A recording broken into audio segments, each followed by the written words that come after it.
Help me! The old asylum loomed before me, dark and imposing. I shivered, stepping inside. Dust swirled in the air, thick and suffocating. A cold hand brushed my cheek. I gasped and spun around. A ghostly figure hovered in the dim light, pale and shimmering. It reached out, its eyes filled with a deep sadness. Its voice, a mournful whisper, sent chills down my spine. "Help me," it pleaded. Terror choked my breath. I stumbled back, my heart pounding in my chest. Who was this spectral being, and what did it want from me? I had to get out. Now.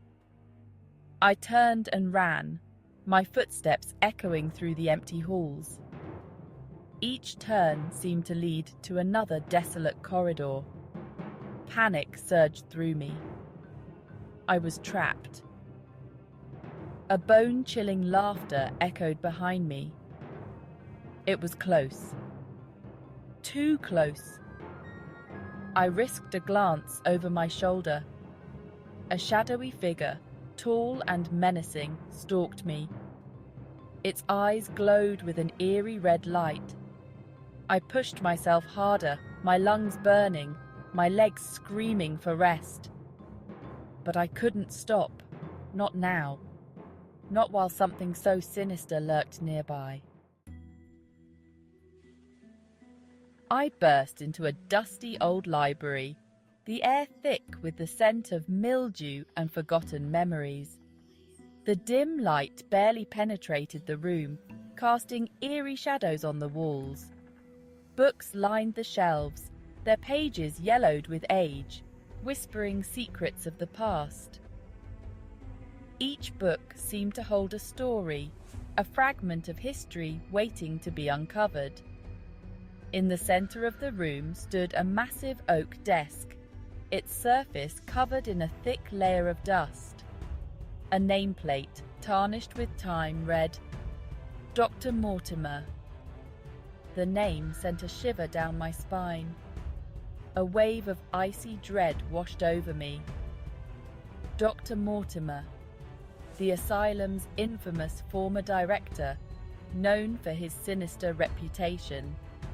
His presence seemed to linger in the air, a ghostly reminder of his dark deeds.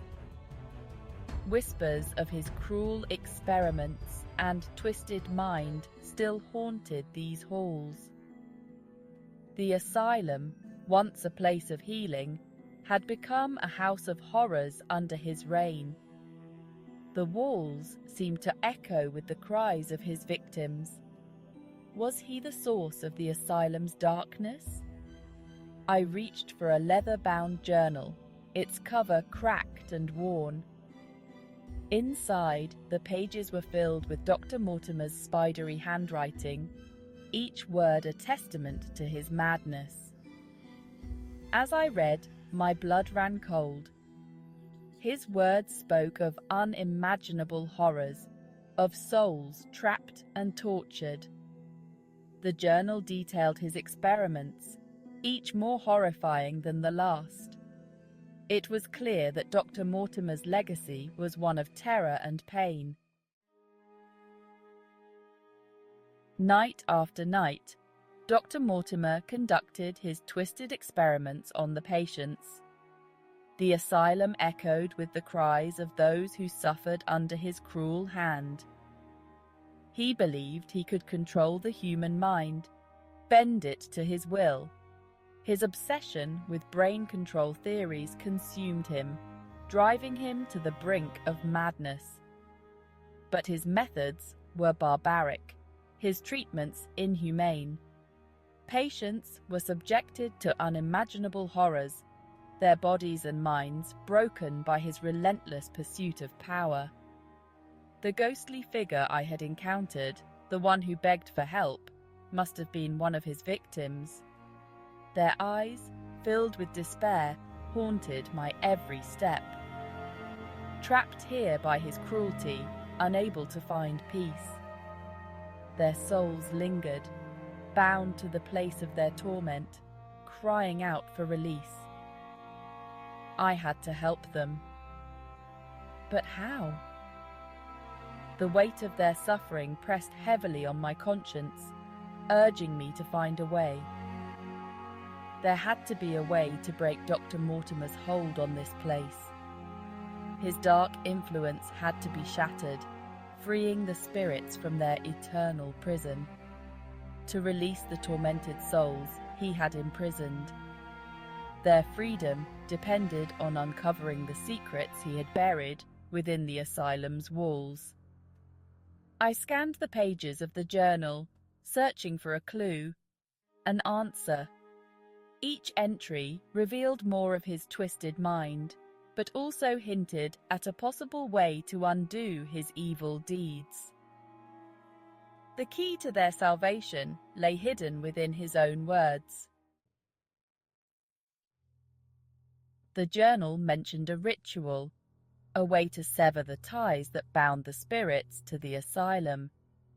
It was an ancient practice, one that had been lost to time, buried under layers of fear and forgotten memories. The pages were worn, the ink faded, but the instructions were clear. It required courage, compassion, and most importantly, the truth. The truth was the key, the element that would unlock the chains holding the spirits captive. Without it, the ritual would fail, and the souls would remain trapped in their torment. My darkest secrets exposed. I had to lay bare my soul to reveal the parts of myself I had kept hidden for so long. It was terrifying but necessary. The spirits needed to see my truth, to understand that I was there to help them, not to harm them. I had to confront the malevolent presence that haunted these halls, to face my fears and fight for the souls trapped within these walls. Dr. Mortimer's journal was my guide, its pages filled with the knowledge I needed to perform the ritual. But knowledge alone wasn't enough. I needed to muster every ounce of bravery I had. It was a daunting task, but I couldn't turn back now, not when so much was at stake. The lives of the spirits, their chance at peace, depended on my actions. Each step I took echoed through the empty corridors, a reminder of the weight of my mission. With a deep breath, I started to speak.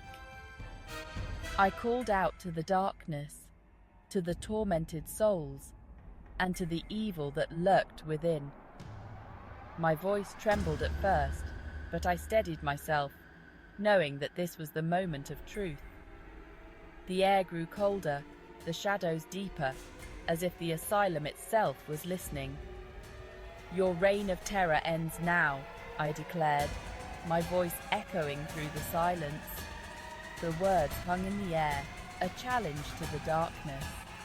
I could feel the presence of the spirits around me, their hope and desperation mingling with my own determination. This was the power of truth, the force that would set them free. The air crackled with energy. Shadows danced and swirled around me. The temperature plummeted, sending a shiver down my spine. And then he appeared. You cannot defeat me. This asylum is mine. These souls belong to me. But I refused to be intimidated. I stood my ground, clutching the journal like a shield. You were wrong in life, Doctor, and you're wrong in death. Your secrets are exposed. I read aloud from the journal, revealing Dr. Mortimer's cruelties, his twisted experiments, his manipulation of innocent lives. With each word, the shadows seemed to recede, the air growing lighter. Dr. Mortimer's form flickered, his rage turning to fear. No, this cannot be. And then, with a final anguished cry, he vanished. along with the oppressive darkness that had clung to the asylum for so long. A sense of peace settled over the asylum. The mournful whispers faded into silence. The ghostly chill in the air dissipated, replaced by a comforting stillness. The asylum, once a place of horror and despair, felt different now. Lighter, freer. The spectral hand that had brushed my cheek earlier returned, this time warm and comforting. It was the ghostly figure from before, but her face was no longer filled with sadness. She smiled at me, her eyes shining with gratitude. Thank you, you set us free. One by one, other spirits appeared. Patients who had suffered under Dr. Mortimer's tyranny, now finally at peace. They thanked me, their voices filled with joy and relief. Thank you. As the sun rose, casting its golden rays across the asylum, the spirits faded away, their souls finally laid to rest. The asylum, once a symbol of fear and suffering, now stood as a testament to hope and redemption. The experience had changed me. I had faced my fears and fought for what was right, and in doing so, I had helped to heal not only the tormented souls of the asylum, but also a part of myself. The old asylum would never be the same, and neither would I.